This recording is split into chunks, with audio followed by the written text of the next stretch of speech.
said that I totally have a bubbly, very positive personality, but I totally got written up at work the other day for being over dramatic.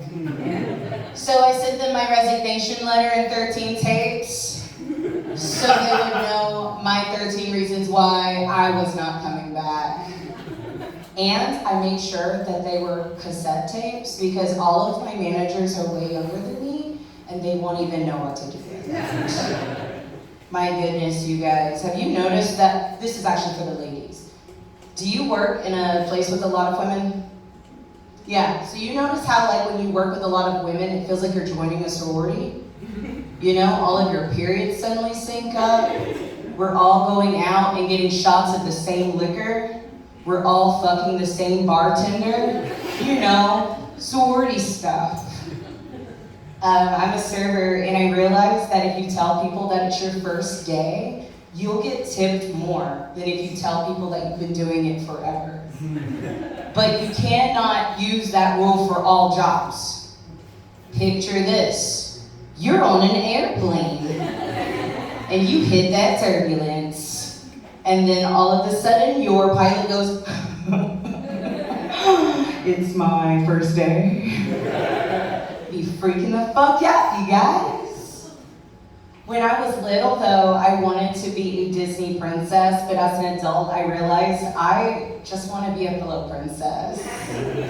You know, I would have my OnlyFans, kind of just T-posing it, and have at the bottom hashtag, it's my first day.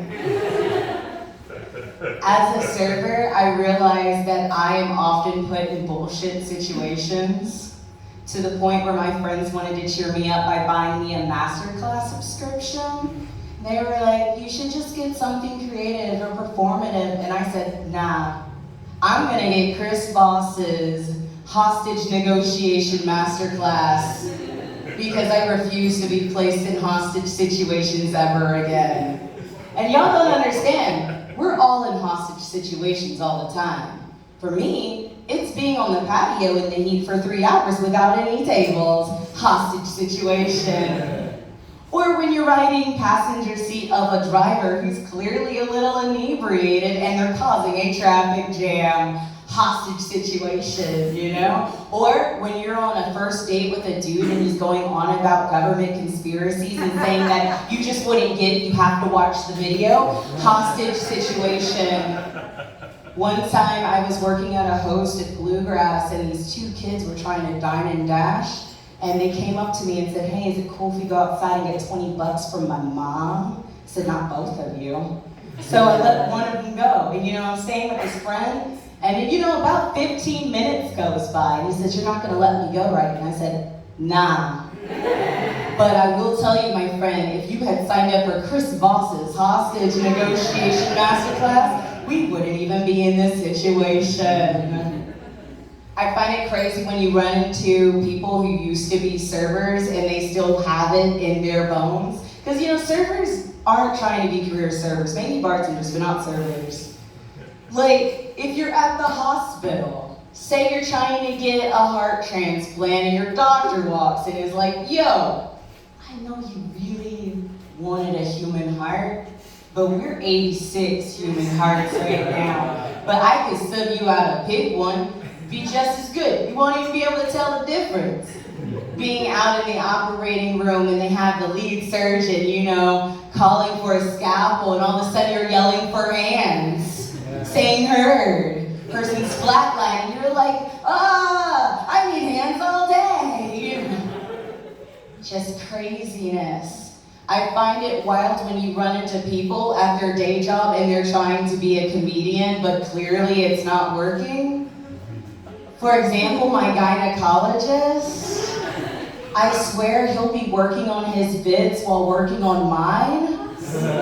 And I thought the nurse was only using the flashlight so that he could see what he was doing, but clearly it was to let him know he had 1 minute left. Y'all, I hate it when you go to the doctor and they do that awkward thing where they say ah. I don't know why my gynecologist thought that would loosen me up. Yo, nah, for real though, I don't have an OnlyFans. I feel like it's only because whenever the pandemic happened, I was a gamer on Twitch, and Twitch, every time someone would unsubscribe, they would send you an email with the reason why someone unsubscribed. And I don't know if I could handle it if I suddenly got an email saying, yo, this dude unsubscribed from your OnlyFans because he found out your nipples weren't pink. You know, it'd be so fucking awkward. I'm one of those people, I go to Adore Me so that I can try to get, you know, an outfit for booty calls, but it's really awkward whenever they start telling all the associates your business. It's more embarrassing than being at Walmart and having them say over the intercom system, she knows she's gone in there for the appointments. Being in there and they start bringing you white lingerie and you're like, I can't wear white to a dick appointment. He's gonna be thinking I'm manifesting a relationship. And I believe in manifestation, you guys. You know the sayings on Instagram, I don't chase, I attract. What's meant for me will come in me, or whatever the saying is. But I hate it when you're at Adore Me and it suddenly feels like Mulan, you know? With all of the ladies trying to be the matchmaker so that you'll bring honor to all of them. And then you show up later and they're like, so how did it go? And you're like, yeah, he did too much coke, it didn't happen. Nah, she ended up trying to give me this lacy thing that kind of goes over top, and she said, you can wear this to bed or out in public, just put some cute shorts on. And I took one look at my titties, you guys, and I said, they're not gonna stay in this. They're gonna be tumbling out like toddlers in Target, and I'm gonna be just scooping them up and rushing out the store like nothing happened. Hate it when dudes are like, what do you bring to the table? Because I know a lot of people in here are single, apparently.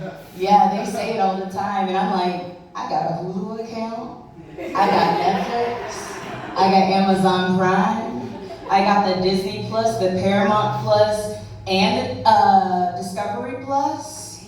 And if you're feeling fancy, I got some Crunchyroll. But sir, do you have a bed frame? I hate it when dudes compare women to cars, saying they don't want a woman with a lot of mileage or someone who, you know, had a lot of riders. I'm like, why don't people compare dudes to houses on Zillow? He's clearly been on the market for way too damn long. He has a lot of personality, but is a fixer-upper. And you know, and I'm not even mad about the fact that I've invested way too much money into him because he ain't paying rent. It's more so the fact that he looked better in the pictures. I was told by this guy that dudes like women who have never had sex before but are hypersexual at the same time. And I was like, why? And he said, I don't want to be judged. And I said, I could wear a Planet Fitness shirt to bed and tell you that this is a judgment-free zone. And you can treat me like a New Year's resolution. Hit it for 3 days and be like, nah, this is too hard. I just wish that dudes hit me up when I was, you know, writing fan fiction, because I clearly didn't know what I was doing. First time I saw dick, you guys, I was disappointed because hentai had lied to me. And if y'all don't know what hentai is, it is the dirtiest Japanese cartoons out there. You know, they got this whole little X-ray thing that happens, kind of like a Mortal Kombat fatality, but it's when he finishes her. And, you know, and it's up there, and I was just like, where is my POV? So I'm gonna go ahead and wrap this up with you guys.